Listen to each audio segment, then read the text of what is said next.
Con le immagini che ci giungono ora in redazione registrate 5 minuti fa, ci rechiamo in via dei Colli a ridosso del canale Brentella tra Padova e Silvazzano.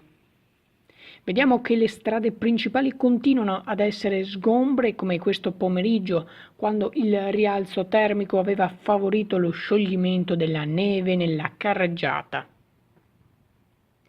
Persistono accumuli nelle strade secondarie, nei marciapiedi e nelle altre aree.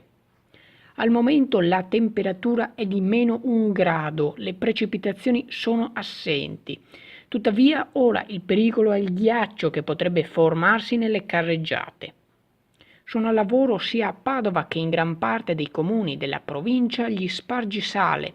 Ad ogni modo, a chiunque si metta alla guida viene richiesta la massima prudenza.